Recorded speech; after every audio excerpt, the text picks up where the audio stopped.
Yeah, Charlene, we were introduced through someone who used to be a staff member with our turn a few years ago.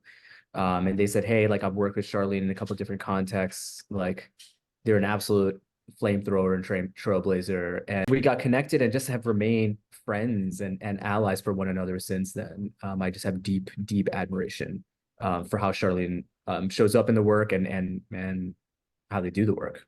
I think it is a very intentional, human-centered, community-centered approach. That intention is one that harmonizes like this, like being able to see people for who they are, and their story, their experience, everything that brought them to that moment, harmonize that with what is the future they want to see. Like, how does organizing get you there? And then being very intentional about like, how can I support you as a person? How can I support you as a leader? How do I support this movement, this campaign, this strategy?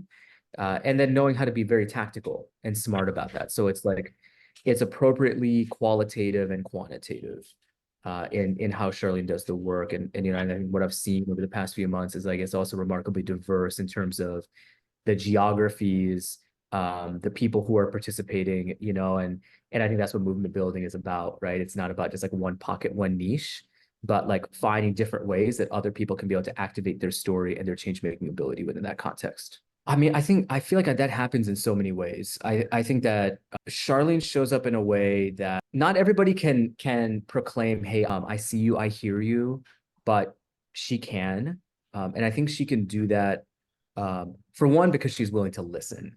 Like she wants to listen. She wants to hear where people, even in my interactions with her, right? Even if like I'm not in one of her coalitions or participating in an action. Like she has such a sense of curiosity Hmm. and generosity in how she approaches things. And she has a strong understanding of who she is and how she shows up in the work. And I think that builds authenticity and empathy.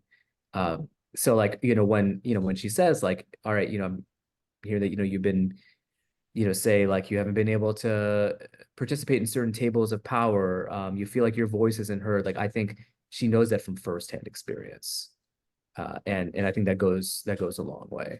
Um, and now like I think she's like just very like very clear, very forceful. Here's who I am. Hmm. Here's what I'm about. Out there, um, trying to represent like you're trying to represent so much. You're typically going up against certain systems of power, certain Hmm. indoctrinated, colonized systems of power. And I think that's what can make people feel isolated. This work of 2541 actually breaks down some of those walls and barriers. And I think especially by doing that in community and then also by doing it in a way where you can be able to apply the practice. You're learning, you're building skills, you're connecting with other people, but then there's something that's also immediately transferable and applicable.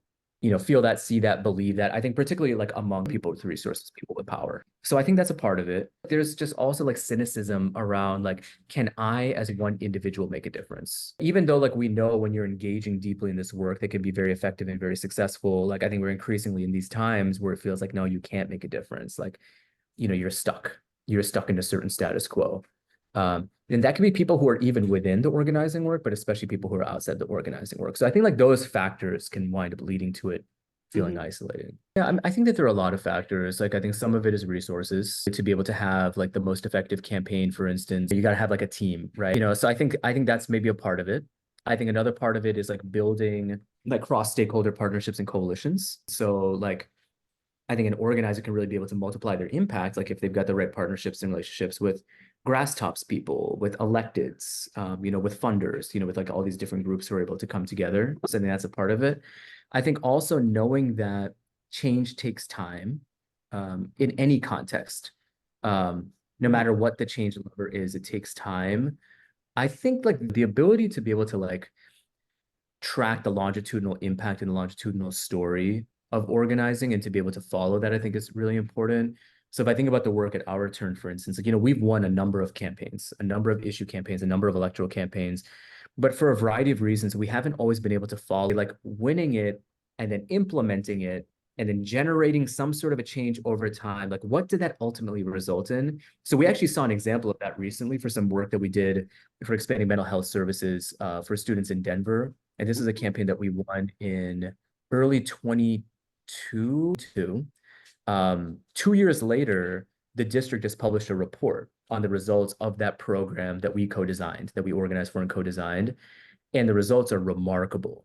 Like the positive change for students who participate in that program in terms of, resolving post-traumatic stress and forms of anxiety and depression and more. Like it was really amazing. What happened there. I cut my teeth more around like presidential campaigns. Mm-hmm. So like the Obama campaign in '08, for instance, and then did some like city. We would celebrate that, and then afterwards it'd be like, wow, like basically all we did was protect the same thing we had, and then we just wonder when can we be in a place where that we don't have to be doing that. And so I think that kind of speaks to like different levers when it comes to systems change. Like you've got the policy, so we were working on the policy, but if you think about like the FSG Water as a Systems Change framework, like we weren't really dealing with relationships, we weren't really dealing with culture, we weren't really dealing with power dynamics, we weren't dealing with mental models. We're kind of dealing with mental models through some of like the storytelling that we were doing, Mm-hmm. but there wasn't, I don't know if there was like a fundamental shift that happened.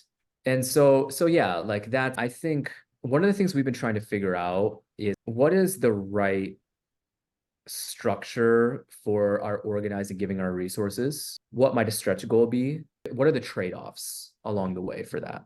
We're fairly resource constrained in terms of how we operate. And Mm-hmm.